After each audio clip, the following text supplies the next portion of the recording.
নমস্কার, জি 24 ঘন্টায় আপনাদের সকলকে স্বাগত জানাই। ওয়ার রুম থেকে আপনাদের সঙ্গে রয়েছে আমি আহেলি, আমার সঙ্গে রয়েছে নীলাঞ্জনা, আমি রয়েছে শুক্লার। শুরুতেই যে গুরুত্বপূর্ণ খবরের দিকে নজর রাখতে হচ্ছে, প্রধানমন্ত্রী নরেন্দ্র মোদী তিনি এর আগেও রণহুঙ্কার দিয়েছিলেন, আজকেও মন কি বাত থেকে রণহুঙ্কার দিয়েছেন প্রধানমন্ত্রী নরেন্দ্র মোদী।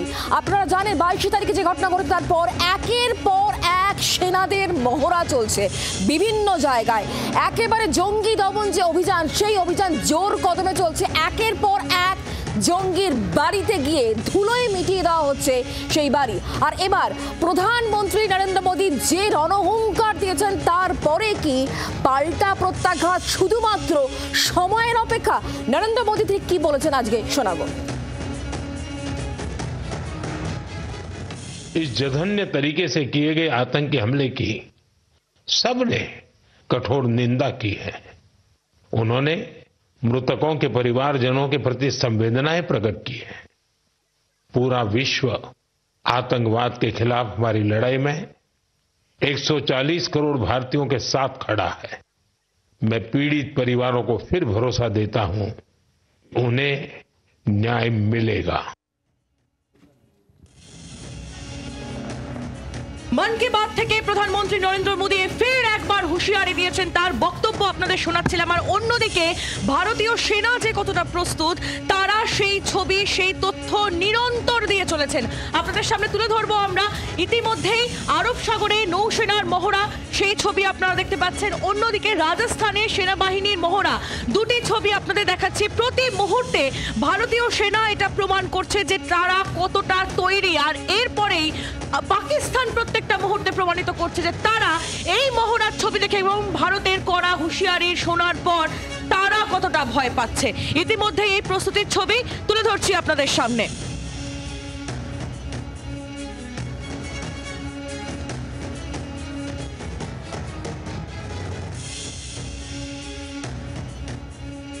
এই পরিস্থিতি, সেটা নিয়েই আমরা সরেজমিনে জানবো, কথা বলবো। আমাদের সঙ্গে এই মুহূর্তে নিরাপত্তা বিশেষজ্ঞ আর্য ঘোষ রয়েছেন আমাদের সঙ্গে। আর্যবাবু, আপনাকে স্বাগত জানাই জি 24 ঘন্টায়। যে ছবি আমরা দেখতে পাচ্ছি, একদিকে কাশ্মীরের উপত্যকায় সেখানে চিরুনি তল্লাশি চলছে।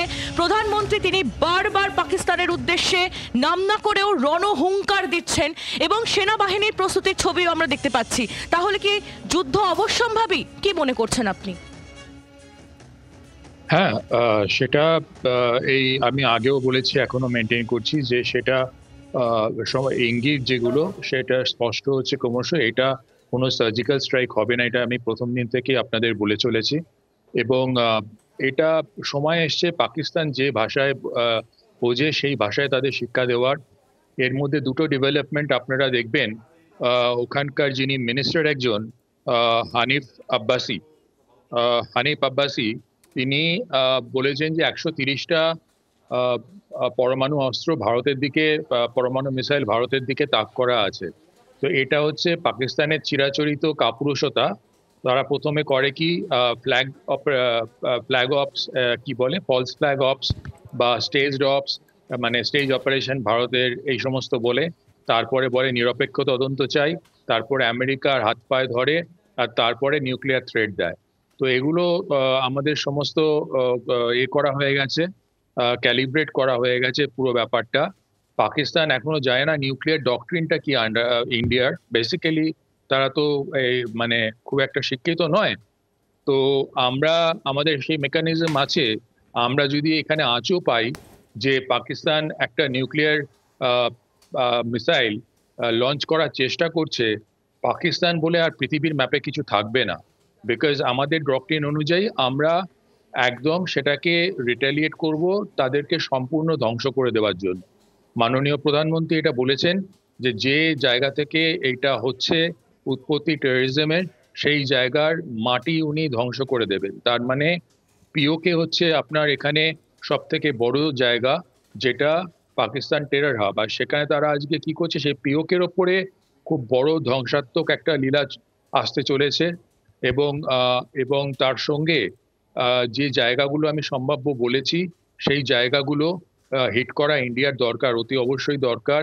INS Surat is en route to Karachi.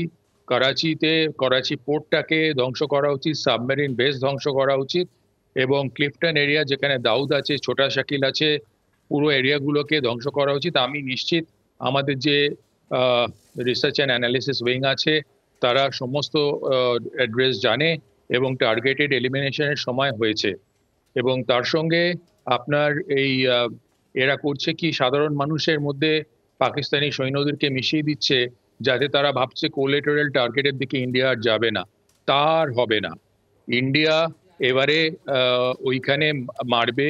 আর তার দায়িত্ব পাকিস্তানের, তার সম্পূর্ণ দায়িত্ব, রেসপন্সিবিলিটি পাকিস্তানের। কেন পাকিস্তান, রাজ্যবাবু আপনি যেটা মনে করছেন যে কোনোভাবেই ভারত আর চুপ থাকবে না, এবার প্রত্যুত্তর দেওয়ার পালা।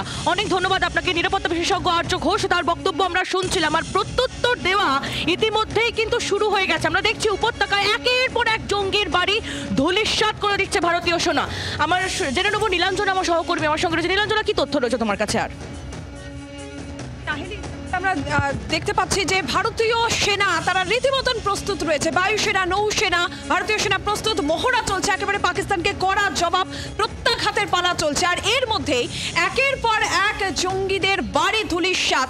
এখনো পর্যন্ত যে খবর পাওয়া যাচ্ছে 9 জন জঙ্গির বাড়ি পুরোপুরি ধূলিসাৎ হয়ে গেছে। গতকালকে আমরা দেখেছি 3 জন, তারও আগে 2 জন, এবং এখনো পর্যন্ত আজকে পর্যন্ত 9 জন জঙ্গির বাড়ি পুরো ধূলিসাৎ। কুপওয়াড়ের ফারুক আহমেদ জঙ্গি, তার নাম যেটা জানা যাচ্ছে, তার বাড়ি সম্পূর্ণভাবে ধূলিসাৎ হয়ে গেছে যে খবর পাওয়া যাচ্ছে। একদিকে মহড়া চলছে, অন্যদিকে একের পর এক জঙ্গির বাড়ি ধূলিসাৎ, যে ছবি আপনারা এই মুহূর্তে দেখতে পাচ্ছেন। এইভাবেই সম্পূর্ণভাবে ধুলোয় মিশিয়ে দেওয়া হচ্ছে জঙ্গিদের বাড়ি। কুপওয়াড়ার ফারুক আহমেদ, তার বাড়ি বিস্ফোরণে এইভাবেই ধূলিসাৎ।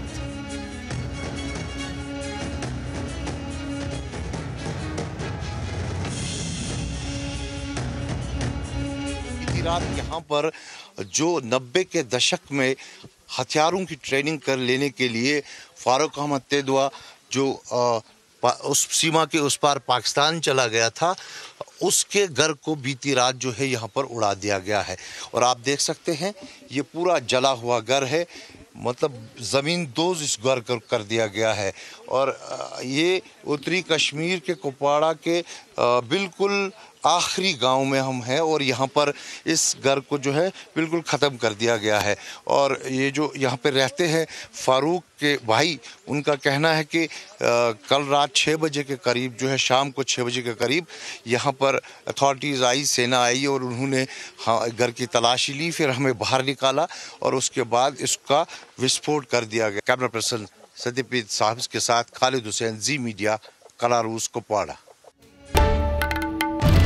বাংলার আওয়াজ, বাঙালির আবেগ, জি 24 ঘন্টা।